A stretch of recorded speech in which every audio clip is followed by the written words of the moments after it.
E agora a gente segue o programa, presta bem atenção, a gente vai falar sobre a morte de um jovem de apenas 20 anos. Olha isso, Vitor Augusto Ferreira foi assassinado a tiros na madrugada deste domingo em Barcelona, na Serra. A mãe dele fez um desabafo nas redes sociais, viu, gente? E contou que ele era envolvido com as drogas. O que a gente fez? A gente separou um trechinho, a gente vai ouvir agora o forte apelo que essa mãe fez nas redes sociais. Escuta isso. Estou deixando para vocês que mexe com droga, que se envolveu, sai fora enquanto é tempo. Não estou aqui para julgar, não estou aqui para nada. A única coisa que eu tenho a dizer para vocês é que Jesus te ama. Olha, um dia ele tinha muitos amigos, hoje está aqui. Eu, minha irmã e o meu filho mais velho e alguns vizinhos olhando. E eu peço a vocês que saia desse mundo. Gente, esse áudio, esse desabafo dessa mãe é muito forte. Ela gravou isso ali, olha, velando o próprio filho. E quantos pais tentaram alertar os seus filhos para saírem dessa vida e quantos ainda estão insistentemente tentando, temendo por essa mesma dor que a mãe está passando. E aí a gente sabe, né? Essas são as consequências de seguir no mundo das drogas. Para falar sobre esse assunto, participa com a gente, porque aqui no nosso estúdio eu recebo o pastor Márcio da Vitória. Recentemente, tem uns 2 anos, né, Márcio? O senhor perdeu o seu filho também, de uma maneira muito parecida. Já já o senhor vai contar para a gente o seu caso. Muito obrigada, viu, pela sua participação aqui com a gente. A gente recebe aqui também Rusle Medeiros, que é especialista em segurança pública, um grande professor no assunto. Obrigada pela sua presença. E Gisele Martins, psicóloga. Obrigada também, Gi, pela sua contribuição com a gente. Mas antes, Márcio, qual é o sentimento de saber que mais uma família, mais uma mãe, mais um pai está sofrendo nesse momento pela perda do filho e de maneira tão precoce pelo mundo das drogas? Roberta, boa tarde, né? Boa tarde. É triste, é um sentimento assim, eu sei o que essa mãe está sentindo. Eu vi essa reportagem, eu vi o vídeo dela falando do lado do corpo do filho ensanguentado, o desabafo dela, e é uma dor assim insuportável. Eu sempre digo o seguinte, que a gente nunca vai superar, a gente vai suportar. Suportar é uma coisa, superar é outra. A gente vai carregar esse problema. Já fez 2 anos agora em março que eu perdi o meu, né? E a gente vai lutando dia a dia para poder suportar a dor, que não é fácil não. E o seu filho também foi de maneira muito precoce, né? Aos 20 anos. 20 anos, inclusive agora dia 5 de julho, ele completaria 23 anos. Agora, dia 5 de julho, se ele estivesse aqui. Hoje mesmo pela manhã eu estava comentando isso antes de você me ligar, né, que ele faria 23 anos agora, dia 5 de julho. E como é que tem sido a vida da família de 3 anos para cá? Muita dor, né? A minha filha de 4 anos, minha filha que fez 4 anos agora, segunda-feira passada, esses últimos dias ela, pai, tô com saudade do Matheus. Olha o que ela falou, ontem a gente indo para a igreja, ela, pai, não tem como a gente comprar um celular para dar para o Matheus, para mim falar com ele, não, que eu tô com saudade dele. Aquilo ali cortou meu coração, que eu não tive nem como responder ela.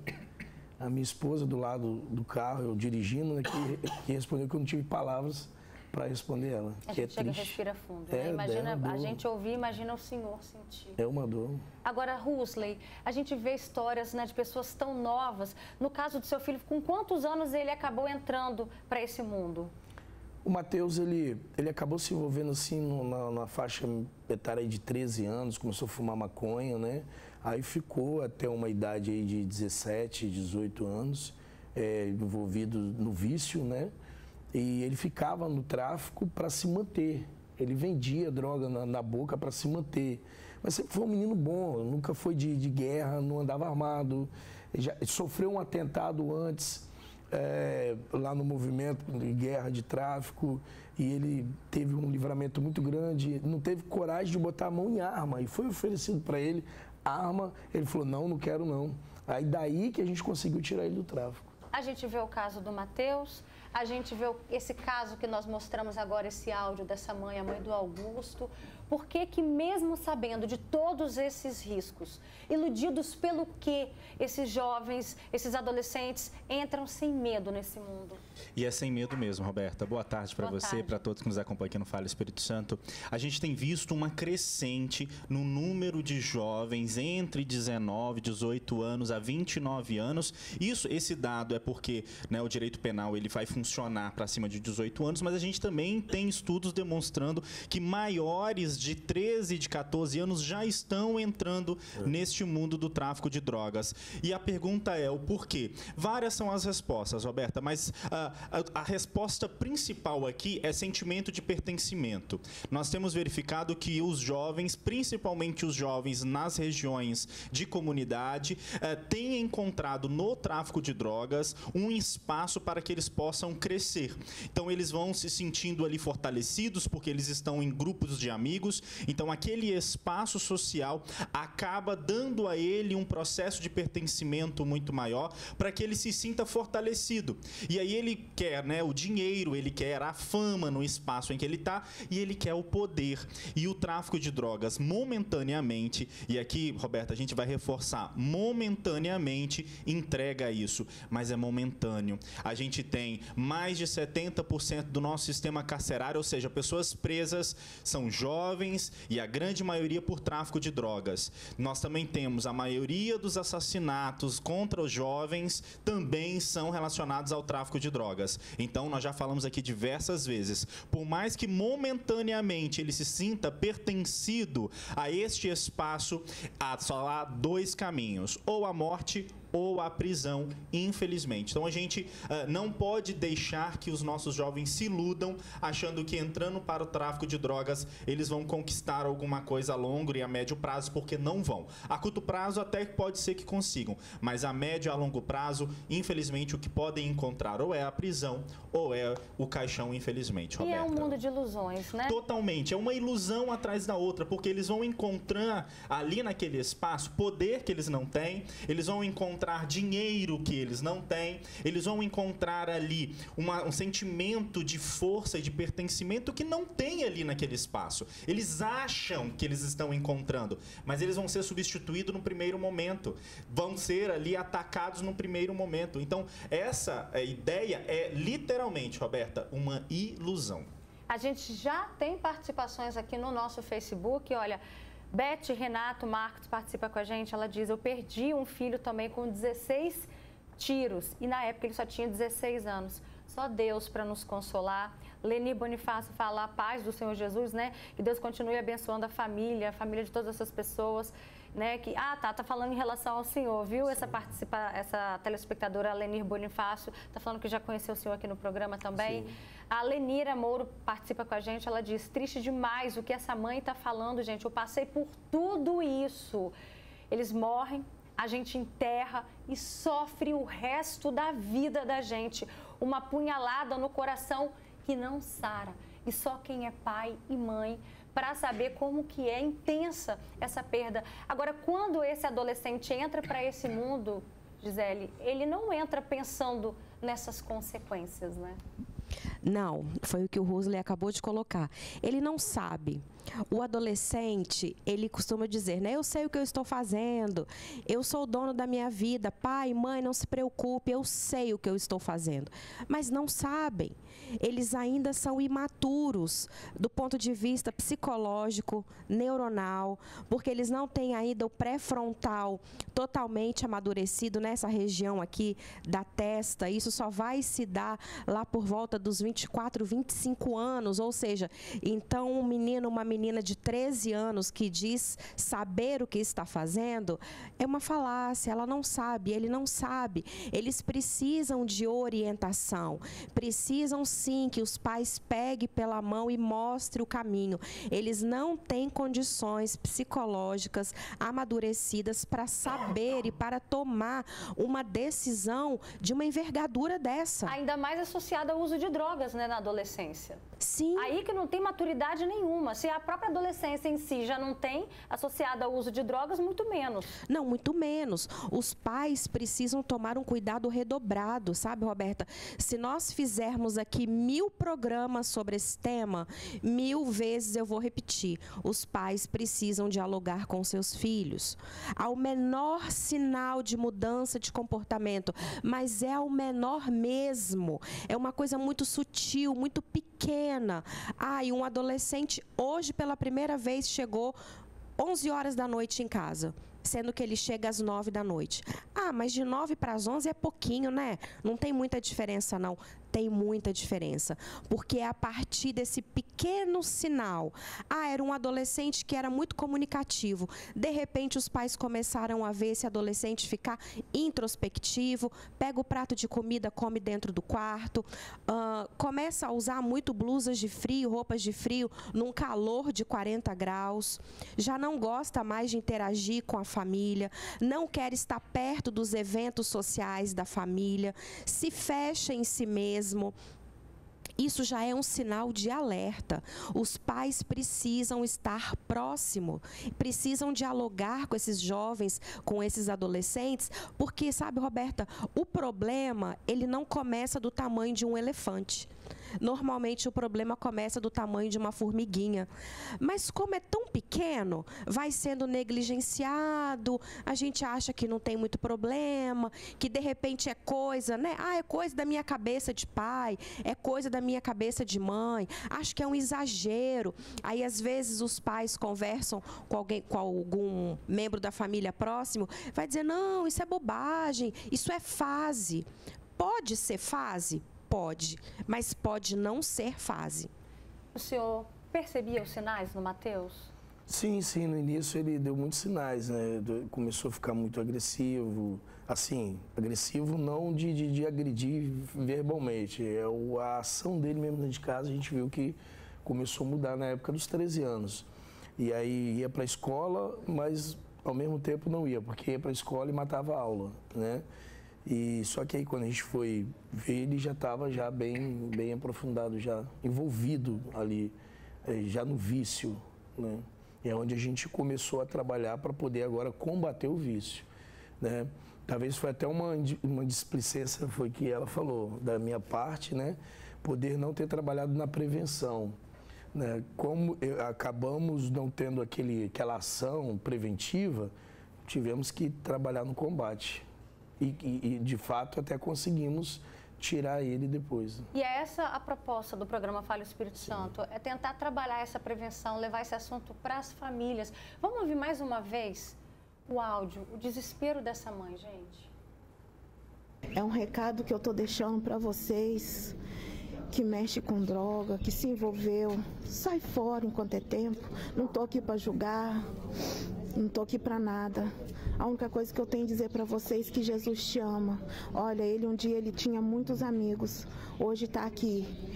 Eu, minha irmã e o meu filho mais velho e alguns vizinhos olhando. E eu peço a vocês que saia desse mundo. Que dó, gente, dessa mãe, que desespero. E ela falou, né, sai enquanto é tempo. A gente vai conversar agora com o Maxwell. Ele entrou para o mundo das drogas ali aos 13 anos e chegou um momento que ele se viu entre a vida e a morte, né, Maxwell? Boa tarde. Boa tarde, Roberto. Tudo bem? Obrigada, viu, pela sua participação. Conta pra gente qual foi o ápice que você se viu ali naquele momento, envolvido no mundo das drogas, que você falou assim, não, de agora em diante eu preciso sair dessa vida. Na realidade, né, Roberto, 75% dos jovens que começam na vida errada, a maioria que pai separou, mãe separou, e comigo não foi diferente, né? E eu comecei com meus 13 para 14 anos ali, com um cigarro, e eu passei minha vida todinha escutando que poderia ter dois caminhos, como a gente escutou aí, morte ou cadeia. Mas Deus, ele me apresentou um novo caminho. Eu já na igreja fui preso, e mesmo assim o caminho de Deus foi tão forte na minha vida que hoje eu sou um pai de família, hoje eu sou professor da escola dominical e clínico clínica, você vê diversos jovens que vão para a clínica e eles não conseguem se firmar dentro de uma clínica, porque muitas vezes o reflexo que o jovem passa dentro de casa, ele vai refletir dentro de uma escola. O jovem não começa direto com crack ou com a cocaína, começa como eu, como um cigarro fumando. E ali vai para a maconha, e como eu fui para a cocaína durante uns 4 anos ali, que eu usava para mim não dormir, porque eu tinha medo dos outros me matar. E acabou de eu virar um dependente. E como que você fez para sair dessa vida? Você usou dos 13 aos 22. E como que você largou? Como eu larguei, eu fui num culto, numa igreja, na virada de ano. E ali eu aceitei a Jesus como meu único salvador. E nem eu mesmo acreditava que tinha solução para a minha vida. E eu fui indo, fui pedindo a Deus força, Deus foi me renovando. E se hoje eu sou um pai de família, sou um professor, tenho a minha casa, minha família, foi porque Deus me deu um novo caminho. Mesmo quando eu estava ali com o efeito da cocaína, eu dizia para Deus, Deus, o Senhor tem algo na minha vida, porque eu quero mudança, eu necessito mudar, porque eu vou morrer. Eu estou vivo aqui hoje não é porque eu tinha algo ou é porque eu era alguma coisa, não, porque Deus realmente ele estendeu a mão para mim. E muitas vezes o jovem ele usa isso aí, ele se arrepende como eu me arrependi, e às vezes a gente olha para a esquerda, para a direita e não tem ninguém para poder te estender a mão. E eu disse para Deus, Deus, se eu tenho algo na minha vida, muda, porque eu gosto de usar isso, mas eu preciso que o Senhor estende a mão para mim. E Deus estendeu a mão para mim, e hoje eu estou 10 anos aí, vira e mexe, me dá assim vontade de usar, eu sinto às vezes descendo, eu não sei te explicar o que é isso, e mesmo assim estou 10 anos aí, todo dia, não existe um ex-usuário, todo dia é um dia novo, todo dia é uma oportunidade para mudar. E eu tenho a convicção que o único caminho para essa pessoa que está ouvindo isso, mudar de vida, é ele estender a mão e aceitar Jesus. Você pode ir para a clínica, você pode ir para onde você quiser. Clínica é bom, mas eu vejo vários amigos meus que foram, saíram, e quando chega em casa, infelizmente a gente vê aí o mundo que é de jovens que estão perdendo a sua vida, e não é brincadeira, tanto de jovens. Obrigada, Maxwell, pelo seu relato, para mostrar que é possível, sim, sair dessa vida, né? Porque às vezes os pais, o que tem de pai, de mãe acompanhando agora, fala o Espírito Santo, falando assim, eu já fiz de tudo e não consigo. Olha só, a gente tem recebido aqui vários comentários de telespectadores. Tem uma mãe que diz, alguns adolescentes fazem chantagem com os pais para conseguirem algo. Às vezes não conseguem o que querem. Aí começa no erro, por birra, acabam não conseguindo, né? Não conseguem sair, e aí quem sofre são os pais. Tem uma outra mãe que diz, Roberta, boa tarde, eu estou passando por tudo isso, fiz de tudo, né? Ele é de maior. Por favor, ela pede até que... Ela fala que quando ela descobriu, ela entrou em choque, viu? O que acaba que se torna a realidade de muitas famílias. O senhor também entrou em choque quando o senhor descobriu, por exemplo, ficou bem assustado com toda a estrutura familiar que o senhor ofereceu ao Mateus, e aí, de repente, como assim, ele está envolvido nas drogas? Sim, sim. Até mesmo pelo posicionamento que a gente tem, sempre teve na sociedade, na comunidade. Então, quando veio esse abalo de que ele estava envolvido nas drogas, para mim foi um impacto muito grande. E eu não aceitei, eu não queria aceitar de forma alguma. Tanto que ele chegou no nível, né, que ele ficava nas bocas que eu ia de madrugada tirar ele de lá. Ele estava já se mendigando, já estava largado, todo sujo. Eu cansei de ir de 2 horas da manhã, botava ele dentro do carro, levava para casa. Não, você não vai ficar aqui não. E aí o que eu fiz? Envolvi ele no esporte, que era coisa que ele amava. Falei, vou botar você para voltar a jogar. Botei ele em alguns times profissionais aqui. No entanto, ele jogou, foi para São Paulo, no Rio Branco de São Paulo, fez um teste, ficou 20 dias lá, foi muito bem.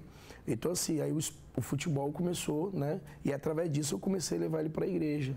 E aí, através do trabalho que a gente realiza no projeto de reabilitação social, como psicanalista, ele começou a ter uma transformação, ele começou a ver que aquilo ali não era para ele, por intermédio da palavra de Deus, por intermédio da terapia, né? E ali ele foi entendendo, ao ponto dele sair, ele conseguiu sair. Olha que interessante, Rosley, a gente está falando de jovens no auge da vida, né? presta atenção até mesmo nesse dado que a gente trouxe, né? Você já até trouxe um pouco dele aqui no início da entrevista, que segundo os dados da Secretaria de Segurança Pública, que mostram que no ano de 2023 o perfil das vítimas de assassinato aqui no estado são homens, exatamente o que você disse, Rusley, entre 18 e 29 anos, envolvidos com o tráfico de drogas. São pessoas que estão no auge da vida, exatamente o que o seu Márcio está falando aqui pra gente. E olha que interessante, ele falou do esporte. E eu ia te perguntar exatamente isso. Como mudar essa realidade, já que a gente tem essa estatística? A gente tem nós temos vários caminhos, Roberta. O primeiro é necessário que o Estado, e aqui quando eu digo Estado, estou falando da União, do Estado, dos municípios, que nós possamos providenciar políticas públicas para que os nossos jovens nesses espaços se sintam pertencidos. Então, se ele não se sente pertencido no lugar onde ele está, ele vai procurar um outro espaço, seja na escola, essa política pública, seja no bairro, lá na praça, seja lá na rua, na comunidade, através de envolvimento com o esporte, envolvimento com cultura, para que ele possa realmente se sentir importante naquele espaço em que ele está inserido. Não dá para nós pensarmos que as coisas não vão ocorrer. É preciso que a gente invista e, obviamente, nós precisamos de políticas públicas para isso. Esse é o primeiro passo, Roberta. Claro que nós também temos aqui, focando mais em relação à segurança pública, a gente também precisa de mecanismos legais, ou seja, de legislações suficientes para fazer com que estes indivíduos tenham realmente medo de ingressar nestes espaços do tráfico de drogas, porque eles sofrerão uma pena muito maior. A gente chama isso na sociologia de economia do crime. Então é preciso que o nosso jovem, ele consiga avaliar, olha, se eu entrar no tráfico de drogas agora, eu sei que eu vou pagar muito caro. E é essa equação que não está sendo feita, Roberta. Não está sendo feita por esse jovem e ele, quando faz, ele sabe que ele não vai encontrar ali uma legislação que vai puni-lo de uma forma maior. E aí, infelizmente, a gente vai continuar vendo esses dados de 18 a 29 anos, de jovens sendo assassinados por conta do tráfico de drogas e acima de 14 anos até 18 anos, nós assistindo nossos adolescentes e nossos jovens sendo internados para cumprir medida de reabilitação dentro do nosso sistema. Por quê? Porque ele não consegue fazer essa economia. E aí a gente tem um outro ponto, Roberta, que a gente sempre fala aqui. Os jovens, né, usaram mão de obra jovem no tráfico de drogas é vantagem para os agentes criminosos, né? Então, a gente também precisa pensar, articular e trazer ações capazes de fazer com que a nossa juventude não queira entrar no tráfico de drogas, porque sabe o que vai acontecer. Gente, se deixasse, a gente continuava com esse assunto aqui até o final do programa, porque tem muitas participações, mas infelizmente o nosso tempo acabou, mas eu agradeço imensamente a participação de vocês, que o nosso principal objetivo é fazer esse alerta. E para finalizar, eu recebo aqui uma pessoa que diz: eu fui usuário por muitos anos. Hoje eu sou técnica em enfermagem, sou cuidadora de idosos, mas para eu sair, eu tive que eliminar todas as amizades. Esse é o depoimento da Liliane e fica a dica para todo mundo, viu? Obrigada, gente. Uma boa tarde.